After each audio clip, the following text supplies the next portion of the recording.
Friends, সবাইকে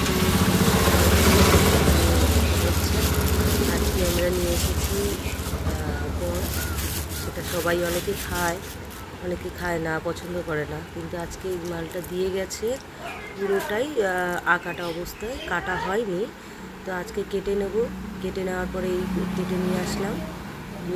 পেঁয়াজ, রসুন, আদা, লঙ্কা, জিরে, ধনে, আলু কেটে নিয়েছি। এর সঙ্গে এবার মশলাটা পেস্ট করে নেব। মশলাটা পেস্ট করার পরে আমরা সোজা রান্নার দিকে চলে যাব। এই রান্নাটা করা খুবই কঠিন নয়, খুবই সহজ। কেউ কেউ ভালোই পারে, আমি চেষ্টা করছি, হয়তো ভালো পারি না, তো তবুও চেষ্টা করি, সবাই খেতে চায়। যাই হোক, কড়াইতে তেল দিয়ে দিলাম, এবার গোটা গরম মশলা দিয়ে দিলাম। সঙ্গে এবার তেলটা গরম হলে পেঁয়াজটা দিয়ে দিলাম। পেঁয়াজটা যখন ভাজবো তখন লো হিটে ভাজবো, যাতে পুড়ে না যায়। এই সঙ্গে ভেজে নিলাম। খানিকক্ষণ ভাজার পরে তারপরে আমি সঙ্গে যোগ করবো মশলাটা পেস্ট করে নিয়েছি। মশলাটা ঢেলে নিয়ে এইবারে আমি মশলাটা দিয়ে কষাবো। টমেটো ছিল না, সঙ্গে টমেটো পিউরি দিয়ে দিয়েছি। মশলাটা দিয়ে কষাবো, কষতে যখন দেবো মশলাটা আমার ওলি হবে না, ওলি না দিয়ে দেবো।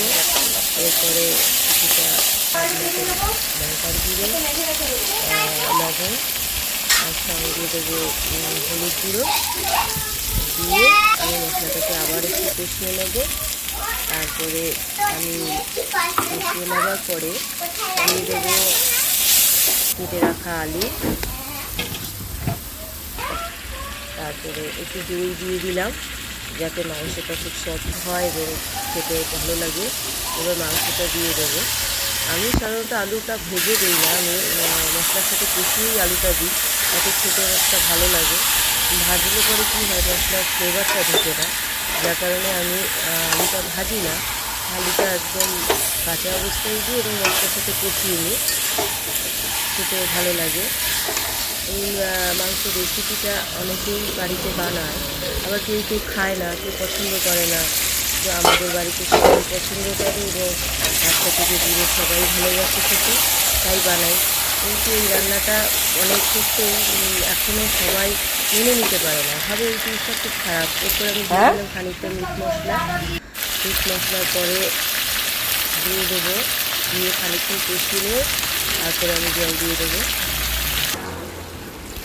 আমি জল দিয়ে দিলাম, এবার ঢাকনাটা দিয়ে আমি খানিকক্ষণ ফুটিয়ে নেব।